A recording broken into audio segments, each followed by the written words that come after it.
It's me, Jessie Brown. Okay, so today is a huge day. Yes, today is the worldwide availability of... Ooh, that was close. The worldwide availability of Joker Folie à Deux in theaters. Again, worldwide. And why do I care? I care because I was blessed with the opportunity to portray a jury member. Oh my God. And so today is officially the first day I can start talking about that. And this is going to be a very messy film review, and I apologize in advance. I will do my best to make it as cohesive and coherent as possible. Okay, so why you should go see Joker Folie à Deux. Okay, alright, I'm already starting off rough. Okay, so if we remember, the first film, Joker, it was basically Todd's version, clearly, of what Joker would be. And as we're all aware, it tackled mental health. And in this film, I feel like Todd went 10 times harder with the focus of mental health. And with that being said, I feel that this film is a fantastic character study for mental health and the healthcare system that people go to willingly and unwillingly for help. Now, making it personal, what I thought was absolutely fascinating was his portrayal of the asylum. Why it's personal is because if you know me, you know I have a magic capability of pissing people off by being vocal about things that are happening in the world that I don't think is fair. Whatever those things are, like racism, biasm, whatever isms, I'm usually being vocal about it. Well, a few years ago, after I had communicated to some city officials vocally about some suicides that were happening within the community, and just basically trying to hold them accountable and responsible for what was happening, a city staff member in turn had me 5150. Anyways, at that time, I had the flu. So I was sick going in. I was sane going in. I was watching Willy Wonka, ironically.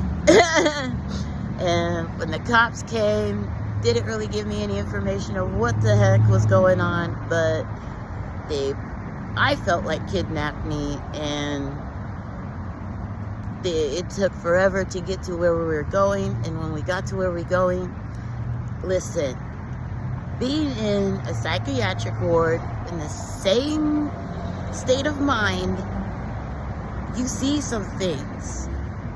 You see some things. You hear some things. And the thing that got me through that experience, keep in mind, I wasn't there a full 72 hours because I had no business being there. But they had me in this area, and there was this little heart a patient had drawn on the window. I just focused on that heart on the window, and yeah. And so going back to Joker and Todd's portrayal of the asylum, 100% accurate. 100%. And that's sad. That's tragic, it's sad, and yeah, things should not be like that for people that are going to get help, that need help. But anyways, so Todd, yeah, thank you for shining a light on that, because but anyways, going back to this film,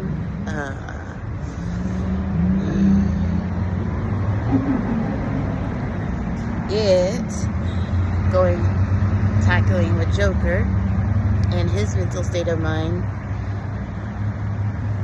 it's definitely, I feel, a fantastic character study because of how they depict Arthur and Joker's journey into realizing who he is and how they fit into the world of Gotham, and how they bring Harley, Lee, Gaga into the picture. I thought it was fantastic. And I don't think I'm crazy. I hope I'm not crazy. I don't think I'm crazy, but watching Gaga portray a character outside of who she normally is, I couldn't help but smiling throughout the film, because I believed she believed who she was portraying. She was fucking psycho. She looked psycho. I believed that she felt that she knew she was not right in the mind, and I believe that she fucking enjoyed the kicks that she gets out of being bad. And how the music is interjected into the film, I thought was tackled beautifully. I didn't think it was presented as a, here's another song, da da da da da. No, it was more like a strain of consciousness, I felt. And if you understood how people can go into their minds to pull comfort, I think you would understand how it was interjected into the film. I hope I'm saying that right. Because, I mean, as we know from the first film, Arthur was provoked. He was bullied, harassed, attacked, misunderstood, and he didn't have the appropriate resources to get what he needed to get healthy, and if he wanted. If you realized he probably could have gotten healthy had he had the right help he needed. I lost my train of thought. But, shit, son. What was I saying? The music, yeah, strain of consciousness. Sometimes it's a form of comfort, going into just maybe not so much memories, but just going into your own mind. And I kind of think that was Arthur's way of tackling uncomfortable situations, was slipping into some type of song to communicate what he wanted to communicate. And the rumors about the courtroom drama, like, it is what it is, and I feel that it was kind of appropriate in terms of the continuation of the story. The length of it, I mean, if we stayed on the idea that it's a character study, I felt like you got to see a lot of moments of Arthur Joker having a dance, a battle of, or a tug of war of who's ultimately gonna win. And I thought Todd did a great job showing different struggles of who's gonna surface and who has the power to ultimately take control of that physical form. Yeah. Yeah. And the arc of Harley, how she was utilized, supporting, lead, underutilized, I thought it was appropriate. And if you ask me, I know Todd is saying he's done with the film. I don't know the history of all of this stuff because I'm actually Team Batman. Hey. But anyways, with this, he could literally give the people what he wants should he decide to continue on this adventure. Because the way the film ends, oh, ooh, it ends on such a note, like I don't want it to end. I see so many possibilities on how it can continue. Like, this could actually just be the climax of a trilogy, if you wanted, like, or that Act 2, yeah, the Act 2 of the screenplay. This could just be the Act 2, that part that's just kind of like, yeah, that's how I feel this could be. Like, if he were to continue on the story, oh my God, like, literally he has every opportunity to literally give the people what they want, and it could be fucking exciting. At least what's going through my head, based off of what I saw. Yeah. And so, I was trying to keep this under 10 minutes, but anyways, you should see this film because you like character studies. You should see this film because you're an advocate for the mental health system. You should see this film because you're an advocate for people finally, hopefully, and soon getting the appropriate services that they need for when they are experiencing mental health crisis. You should see this film because Joaquin Phoenix fucking acted his ass off, and I want to say that as a person that was on the set with him for 2 months, 2.5, 3 months, I don't know. And I can tell you that when he was on set, he was fucking focused. When he was on set, he was fucking ready to do the best fucking job he could for this fucking script. And I really hope he's not smoking anymore. He looks so much healthier now than he did on set. And I really hope he's not smoking anymore, because Jesus fucking Christ.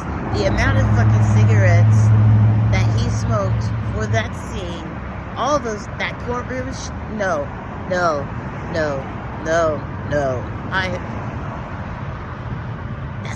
It's enough.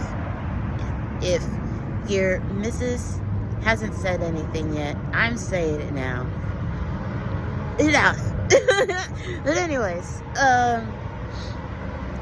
yeah. And this has been the hardest time to not say anything. I cannot stand bullies. And I felt through the past couple months, Joaquin has been fucking bullied. And I understand there's a little controversy, or a lot of controversy, about him pulling out of the film prematurely. And I get it. I empathize with anybody and everybody that was impacted by whatever took place. And I know this might bite me in the butt, but like,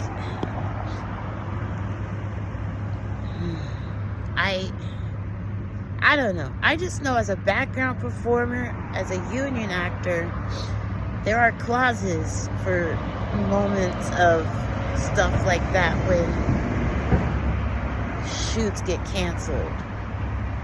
And if a production cancels before a certain time, they don't have to pay us for the day. We're just out of luck. And as a background actor, that really sucks, because if we're already planning for that day, and the state the industry is in right now, to lose a day like that, or multiple days, just out of the sky, out of nowhere, no warning, it really impacts us. But if they cancel after the certain time, we get a full day's pay. Now, what they did on this production, I don't think it's happening anymore, but it happened for us, which I am so happy. There would be schedule changes. They moved around, shift around, but they still paid us. They still paid us for the days that they ended up not needing us. And so it's like, they didn't have to do that. And I mean, they just did it on their accord. Like I don't know how to explain it, but it was nice. They didn't have to do it, and it was very appreciated. And I just wanted to talk on that, because the industry, we know shifts happen, and I empathize with whoever was impacted, as if you relocated, and I hope that everything was taken care of appropriately. It's just the amount of slack that Joaquin got for all of that, knowing what I just expressed, that was very fucking difficult, and I didn't think it was fair. Again, I empathize with the team that was involved and all of that. I empathize, but yeah. Just, I'm glad it's not as focused on Joaquin anymore as it was. That was just brutal to watch. And the TMZ article that came out during the production, that was bogus.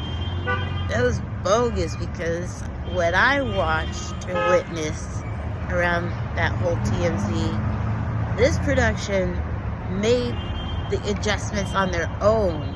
They recognized what needed to happen, because there was a lot of us in holding and whatnot, and they recognized the PAs and the ADs. They recognized what was what needed to be adjusted, and they just did it on their own accord. Every day I showed up, something new was improved. And so that TMZ article was just bull, just bogus and bull. But yeah, you should see this film, because you are passionate about film and how it's made, how it looks. Like, this film is just visually stunning, and hearing it in the IMAX, it's just beautiful.